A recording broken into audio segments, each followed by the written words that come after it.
কমিউনিস্টের যে শাসন ব্যবস্থায় কিভাবে মানুষকে এই রাজ্যের বুকে অত্যাচার করা হয়েছে। আজকে দুর্নীতির কথা বলে লাভ নেই, জল জল করে এই কমিউনিস্টের দুর্নীতির কথা মানুষ সবাই জানে। আমি তো প্রথমেই বলেছিলাম যে চিট ফান্ডের কথা নতুন করে আরো অনেক আমাদের সামনে তুলে এসেছে। প্রাক্তন মন্ত্রী কমিউনিস্টের সময়ে বাদল চৌধুরী এবং প্রাক্তন মুখ্য সচিব যশপাল সিং, প্রাক্তন ইঞ্জিনিয়ার চিফ ইঞ্জিনিয়ার সুশীল ভৌমিক, তারা প্রায় 600 কোটি টাকার পিডব্লিউডি যে ঘোটালা, সেখানে তারা ঘোটালা করে এই রাজ্যের উন্নয়নের টাকা আত্মসাৎ করেছে, সেটা মানুষ ভুলে যায়। আজকে আমাদের এই রাজ্যে সিপিএম এর আমলে আপনারা সবাই জানেন যে বিশালগড়ে সেই ভানুলাল সাহা প্রাক্তন মন্ত্রী, উনার নেতৃত্বে সেই সময় তাদের উনার আশীর্বাদ মদত পুষ্ট সিপিএম এর নেতা অমল চক্রবর্তী, উনার ভাই বিমল চক্রবর্তী তৎকালীন সময়ে বিশালগড়ের বিডিও ছিল। প্রায় 170 কোটি টাকার কেলেঙ্কারির সঙ্গে সেই বিশালগড়ের বিডিও জড়িত ছিল। আমরা যদি দেখি শুধু এই কমিউনিস্ট নয়, এই কংগ্রেসের সময় আজকে এই ত্রিপুরা রাজ্যে দুর্নীতি হয়েছে। প্রাক্তন মুখ্যমন্ত্রী সেই সময়কার কংগ্রেসের জোট পিরিয়ডের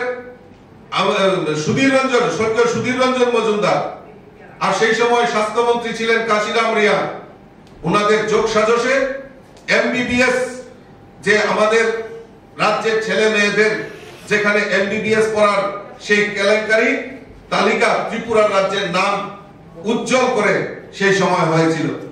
আজকে জিনেট বেসরকারি সংস্থা জিনেট, এত বড় যে হসপিটাল জিনেটকে এই কমিউনিস্টের সময় জিনেটকে ডেকে এনে মালিককে 5 কোটি টাকা ঋণ দিয়েছিল এই রাজ্য সরকার।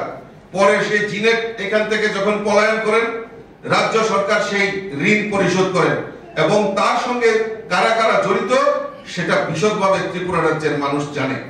আমি আপনাদের কাছে একটা তুলে ধরছি যে আমাদের এই কমিউনিস্টরা, আমরা দেখছি ইদানিং উনারা ভোট চাইছেন, উনারা বলছেন সংবিধান, গণতন্ত্র, ধর্মনিরপেক্ষতা রক্ষার স্বার্থে আসন্ন লোকসভা নির্বাচনে প্রার্থীদেরকে ভোট দেওয়ার জন্য। কিসের গণতন্ত্র, কিসের সংবিধান, কিসের ধর্মনিরপেক্ষতার কথা ওনারা দোহাই দেন? ওনাদের যে বাইলো, ওনাদের বাইলোতে রয়েছে কি লিখেছেন? It's aim is the socialism and communism through the establishment of the state of dictatorship. যদি ডিক্টেটরশিপ যদি চালু করে তাহলে উনারাই তো এই সংবিধান পরিবর্তনের কথা ওনাদের বাইলোতে বলা হয়েছে। তাহলে কিসের সংবিধান যে আর গণতন্ত্র, আর তা তো ধূলিসাৎ যাবে এই কমিউনিস্টের শাসনে, তাদের বাইলোতে উল্লেখ করা আছে। আর ধর্মনিরপেক্ষতার কথা ওনারা বলছেন, ধর্মনিরপেক্ষতার সংজ্ঞা ওনারা দিতে পারবেন না, কারণ সেই সময় সংবিধান পরিবর্তনের জন্য তাদের বাইলতে সেটা রয়েছে। আজকে সুদীপ বাবুরা ভুলে গেছেন, এই কংগ্রেসীরা, এই আমাদের যারা কমিউনিস্টরা, তারা আজকে কংগ্রেসের সঙ্গে আঘাত করেছে, ভুলে গেছেন তারা। আজকে দিল্লি দেশের কথা 28 জানুয়ারি 2003 আমাদের কাছে কাটিং রয়েছে, সেখানে কি লিখেছেন? দুষ্মন্ত নারায়ণ পাড়ায় কংগ্রেস এনএলএফটির পরিকল্পিত গণহত্যার বিরুদ্ধে। আজকে সেই গণহত্যার আপনারাই বলছিলেন, আপনাদের পত্রিকা কাটিং, সেখানে আপনারা লিখেছেন যে কংগ্রেস এবং এনএলএফটির পরিকল্পিত গণহত্যার বিরুদ্ধে। তাহলে কোথায় গণহত্যার, যারা গণহত্যার জন্য দায়ী তাদের সঙ্গে আপনারা আঘাত করেছেন কিসের সাথে? এটা ত্রিপুরা রাজ্যের মানুষ জানতে চায়। আজকে দৈনিক সংবাদে ধর্ষিতা উপজাতি মহিলাদের কোর্টের দরজা দেখিয়ে দিলেন মুখ্যমন্ত্রী সেই সময় মানিক সরকারের। এটা আমাদের কথা নয়, আমাদের কথা নয়। আজকে এখানে উল্লেখ করা আছে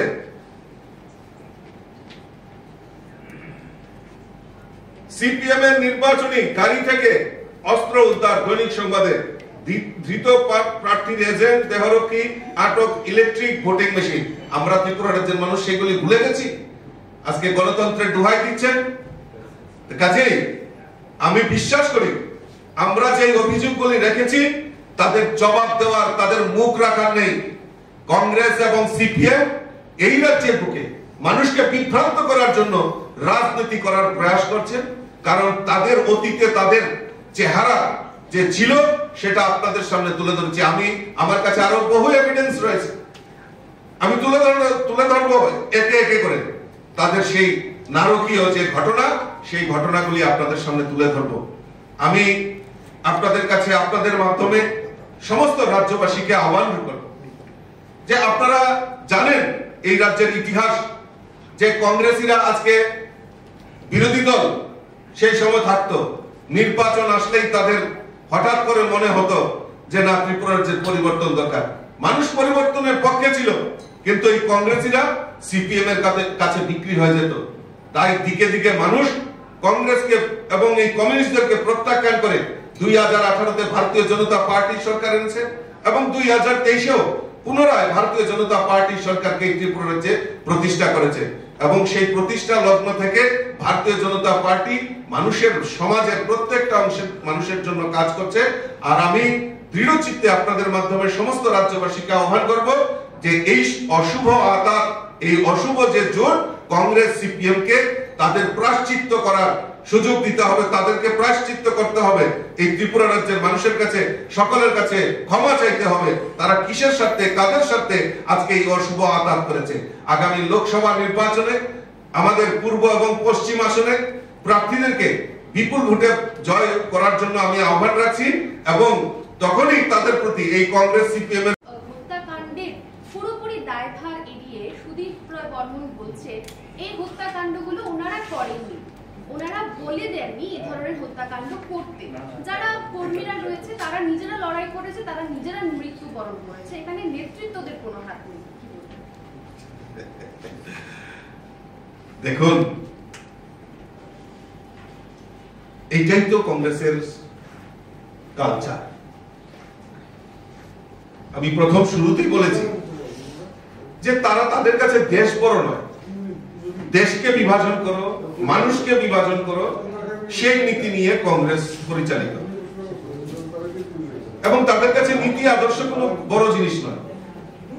তাই তো 2018-র আগে 2015, 16, 17 বহু কংগ্রেসী নেতা যারা এই আদর্শের জন্য লড়াইটা করেছে, তারা এখন আমাদের দলে এসেছে এবং খুব সুন্দরভাবে আমাদের সরকারেও রয়েছে, মন্ত্রিত্ব পেয়েছে। তারা সেই আদর্শ এবং তাদের যে নীতি সেটাকে বিসর্জন দিতে পারবে।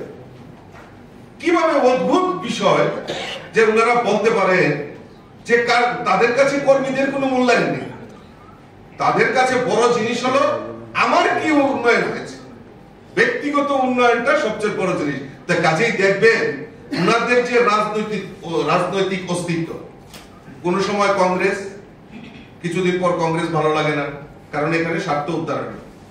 তারপর তৃণমূল কংগ্রেস কিছুদিন করার পর দেখলো যে না, সেখানেও ডাল গলেনি, সুবিধা নিজের ব্যক্তিগত সুবিধা হয়। তারপর আবার বিজেপি করার পর মন্ত্রিত্ব পেয়েছেন, কিন্তু বিজেপি তো ওই দুর্নীতি আর আদর্শকে বিচ্যুতি হয় না, এখন আবার বিজেপিও ভালো লাগে না, এখানে কোন রকম কামানি নেই, আবার সেই কংগ্রেস।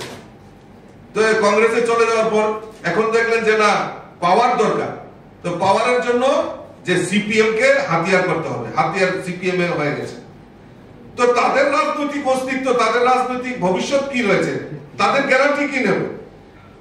কালকে যে ওরা বিজেপিতে আসবে না, তার কি গ্যারান্টি রয়েছে? তারাও আসতে পারে, বিজেপিতে আসতে পারে, তো তাদের কোনো গ্যারান্টি নেই। কাজেই উনি যে বলছেন যে নেতারা কিছু বলেননি, নিজে নিজে ঝগড়া করে মরেছে, আরে কি অদ্ভুত ব্যাপার! এই নেতাদের চরিত্র, এই নেতাদের চরিত্রের বহিঃপ্রকাশ। আমার কার্যকর্তা খুন হবে, আমার কার্যকর্তা মার খাবে, আর আমি সে সহ্য করবো? বলবো নিজেরা ঝগড়া করে মরে গেছে। আরে কি চিন্তা ভাবনা করে? কাজে এইসব নেতাদের বলেছিল 2023-এ বিজেপিকে সিঙ্গেল ডিজিট বানিয়ে দেবে। আর মানুষ এরকম, ত্রিপুরা রাজ্যের মানুষ এরকম করেছে, তাদেরকে সিঙ্গেল ডিজিট বানিয়ে আজকে ঘরে বসিয়ে দিয়েছে। পুনরায় আসতে চাইলে কি বিজেপি তাদের বরণ করে নেবে আবার? যদি দুর্নীতি বন্ধ করে এবং এই ভারতীয় জনতা পার্টির আদর্শে বিশ্বাস করে, নিশ্চয় আসবে, আমাদের দরজা খোলা রয়েছে। সুধীরবাবু প্রকাশ্য সভামঞ্চে একটা অভিযোগ করেছেন, যারা এই সন্ত্রাস করেছিল তখন সময়ে তারা বর্তমানে নাকি বিজেপি দলে রয়েছে। ওনাকে বলুন না নাম বলতে, ওনাকে বলুন নাম বলতে। বিজেপি সন্ত্রাসে বিশ্বাস করে না, তার প্রমাণ রয়েছে। 2023-এর বিধানসভা নির্বাচন, আপনারাই তো প্রেস মিডিয়া, আপনারাই তো কভার করেন, সমাজের প্রতিবিম্ব আপনারা, সমাজের কাছে আপনারা সমস্ত বার্তা পৌঁছে দেন।